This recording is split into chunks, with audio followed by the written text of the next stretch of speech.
Hello बच्चों, good morning. कैसे हैं आप सब लोग? आई थिंक आप सब लोग स्वस्थ होंगे, सेफ होंगे। और जैसा कि हम देख रहे हैं कि कोरोना वायरस के चक्कर में हम लोगों का पढ़ाई का जो सिस्टम है वो ऑनलाइन हो रहा है। और कोशिश ये हो रही है हर टीचर्स की कि आपको ज़्यादा से ज़्यादा मटेरियल प्रोवाइड करें। मेरी ये कोशिश थी कि साइंस में जो टॉपिक आप लोगों को थोड़ा ऐसे टफ लगे उनको मैं आपको वीडियो के माध्यम से दूं और भेजूं। और कुछ लेसन 1 में केमिकल इक्वेशंस था, वो मुझे था कि बच्चों को केमिकल इक्वेशंस एकदम क्लियर नहीं होगा, नोट्स बना के नहीं क्लियर होगा, तो उससे रिलेटेड वीडियो मैंने आपको भेजा। होप आप लोगों ने वो देखा होगा और उससे जो केमिकल इक्वेशंस बैलेंस कैसे होती हैं वो जरूर आप लोगों को आई होंगी। और आप लोगों से मैंने कहा है कि अगर आपको कोई भी क्वेरीज है, कोई प्रॉब्लम है तो आप पूछिए।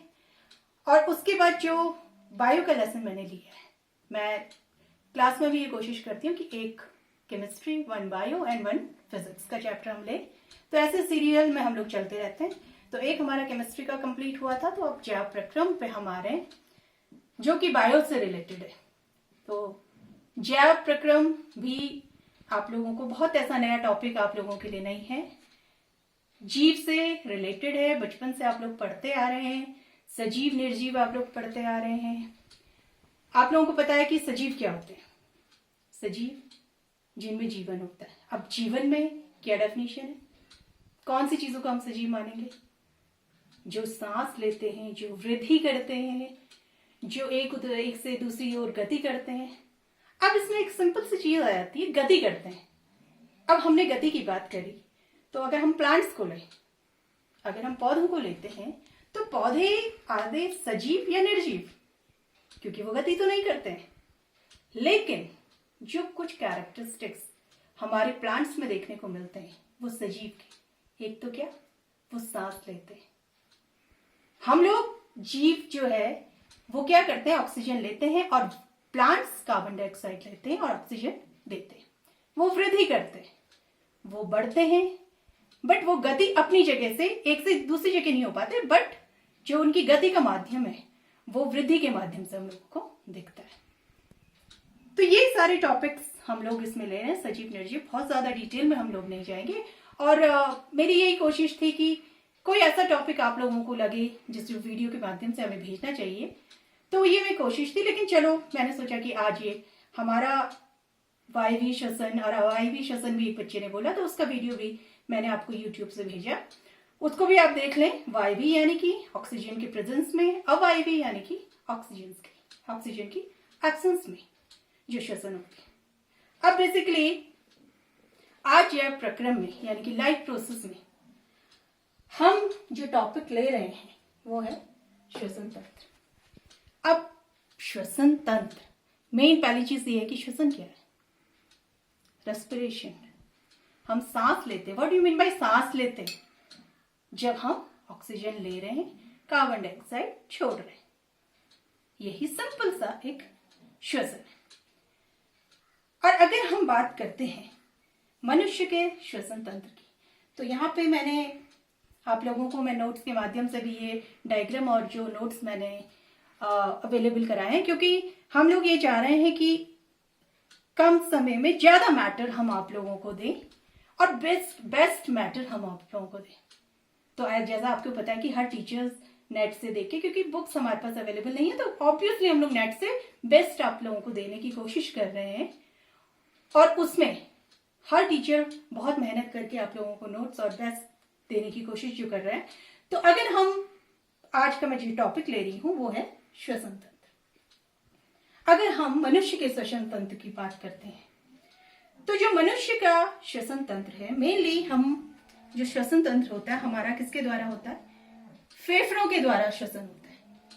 हम लंग्स के द्वारा श्वसन करते हैं। श्वसन से वायु क्या होती है? फेफड़ों में प्रवेश करती है, और फेफड़ों से फिर वो क्या होती है? बाहर जाती है। हम देखिए यहाँ पे मैंने एक रे डायग्राम के माध्यम से भी और इसको ऐसे डायग्राम के माध्यम से भी आप लोगों को देखा है। सिंपल सा देखें जब हम ऑक्सीजन आती है, सबसे पहले ऑक्सीजन नासाद्वार यानी हमारी नाक से होते हुए, ग्रसनी से होते हुए, कंठ से होते हुए, श्वास नली से होते हुए, श्वास नलिका से होते हुए, सॉरी ये श्वास हो गया है, श्वास मैं इसको कर देती हूं, श्वास नलिका से होते हुए, फेफड़ों से होते हुए, कूपिका कोश, फिर ये हमारी जो होती है रुधिर वाहिकाओं में ये चला जाता है। और हमारी जो रुधिर वाहिकाएं उनमें ये सारी ऑक्सीजन जाती है, वो कहाँ के माध्यम, इतने सारी प्रोसेस जब होती है तब हमारी ऑक्सीजन हमारे पूरे उसमें भेजी जाती है। सबसे पहले अगर हम बात करते हैं तो नासाद्वार की, ऑक्सीजन हमारी नाक से होते हुए यानी कि नासाद्वार से होते हुए, और यहां से वो कहां आती है, हमारी ग्रसनी में। ठीक है, अगर हम देखें तो ये नासा मार्ग हमारी ग्रसनी में होते हुए मुख गुहिका में खुलती है और कंठद्वार द्वारा वायुनाल में ये खुलती है। उसके बाद आता है वायुनाल, ट्रैकिया, यानी कि वायुनाल ग्रीवा से होते हुए क्या होती है, हमारी वक्ष गुहा में ये प्रवेश करती है। अगर हम श्वसनी की बात करें, श्वसनी जो है ये वक्ष गुहा में प्रवेश करने के पश्चात 2 श्वसनियों में विभाजित हो जाती है, जैसे कि आप देख रहे हैं। फिर उसके बाद आते हैं हमारे फेफड़े। अगर हम, ये हमारे फेफड़े हो गए, वक्ष गुहा में एक जोड़ी फेफड़े जो होते हैं वो हृदय के पार्श्व में स्थित होते हैं, और फेफड़े हम लोगों को पता है कि पिंक कलर के होते हैं, गुलाबी रंग के ये होते हैं, और कोमल और स्पंजी होते हैं। फेफड़े दोहरी झिल्ली से ढके होते हैं और इसमें जलीय तरल भरा होता है, जिसको हम श्वासोच्छ्वास के समय दोनों कलाएं एक दूसरे के ऊपर फिसल जाती है। यानी कि आप लोगों ने देखा होगा कि जब हम ऑक्सीजन लेते हैं, ऐसे हम जब करते हैं तो क्या होता है, हमारा ये जो सीना होता है वो आगे हो जाता है, यानी कि ऑक्सीजन हमारे अंदर गई और फिर जब हम छोड़ते हैं तो फिर वो वापस अपनी ओर पोजीशन में आ जाता है। तो ये हमारा श्वसन जो है इस तरह से हमारा कार्य करता है। उसके बाद अगर हम बात करते हैं फेफड़ों में, तो ये फेफड़े हमारे इंपॉर्टेंट पार्ट होती है। और अगर हम बात करें फिर ये फेफड़ों से होता है होते हुए कूपिका कोश में, अगर हम देखें कूपिका को तो इस तरह से ये फूली हुई होती है। इसको हमने और एलाबरेट करके यहाँ पे दिखाया हुआ है। श्वसन हमारी कोशिकाएं होती है। तो मेन जो एक सिंपल सा हमारा पूरा इसका एक समरी है, तो वो, और इसको हमने ऐसे समराइज किया हुआ है। आप लोगों का जो एक क्वेश्चन है इसमें कई बार श्वसन से रिलेटेड भी आता है, तो आप लोग ये डायग्राम्स के साथ इसको जरूर कर लें। और अगर हम देखें तो श्वसन जो होता है, मानव श्वसन क्रिया अंतः श्वसन और उच्च श्वसन होती है। अंतः श्वसन यानी कि जब हम ऑक्सीजन ले रहे हैं, यानी कि हमारी वक्षीय गुहा क्या हो जाती है, फैल जाती है जब हम इनर ऑक्सीजन लेते हैं। और वक्षीय गुहा उच्च श्वसन क्या होता है हमारा, जब वो अपने फिर से मूल आकार में आ जाती है। और अंतः श्वसन में क्या होता है कि पसलियों से संलग्न पेशियां जो होती हैं ये क्या हो जाती हैं, सिकुड़ जाती है। पेशियां इसकी वजह से जो होती है सिकुड़ जाती है। और उच्च श्वसन में क्या होता है कि ये पेशियां जो होती हैं वो शिथिल हो जाती है, यानी कि काम हो जाती है, रुक जाती है। और वक्ष ऊपर और बाहर की ओर गति करता है, किसमें, अंतः श्वसन। जैसे मैंने बोला जब हम ऑक्सीजन ले रहे हैं तो बाहर की ओर ऑब्वियस अपने आप ही ये बाहर की ओर हो जाता है। और जब हम उच्च श्वसन की बात कर रहे हैं यानी कि छोड़ रहे हैं, तो वापस वो अपने ओन पोजीशन में आ जाता है। और गुहा में वायु का दाब कम हो जाता है और वायु जो होती है वो फेफड़ों में भर जाती है। तो इस तरह से हमारा अंतः श्वसन और उच्च श्वसन होता है। अगर हम बात करें अंतः श्वसन उच्च श्वसन की, तो अंतः श्वसन जैसा मैंने आपको बोला कि वायुमंडल से गैस को अंदर लेना, और उच्च श्वसन क्या है कि फेफड़ों से वायु और गैस को बाहर निकालना। इतना सा एक सिंपल सी चीज है हमारी श्वसन। अब स्थलीय जीव को अगर हम देखें, स्थलीय जीव अपनी ऑक्सीजन कहां से लेता है, हम लोग रेस्पिरेशन करते हैं। जो भी स्थल में जितने भी जीव रहते हैं वो जो होता है ऑक्सीजन कहां से लेता है, वो हमारे वायुमंडल से ऑक्सीजन लेता है। अब हम बात करते हैं जल में जो रहते हैं, अब जल में भी तो जीव रह रहे हैं, वो ऑक्सीजन कहां से ले रहे हैं?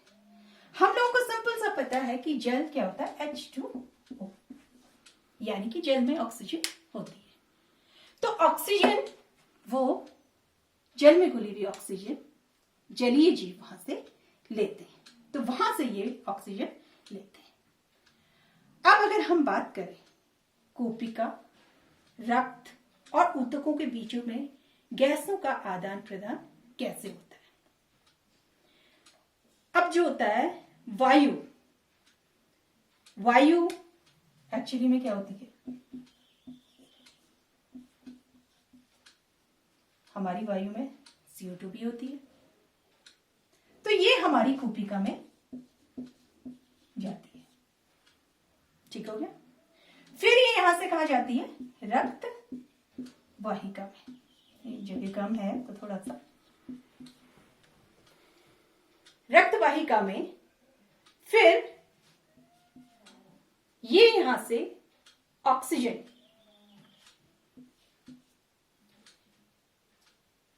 रेड ब्लड सेल में क्या करती है? हीमोग्लोबिन से मिलती है।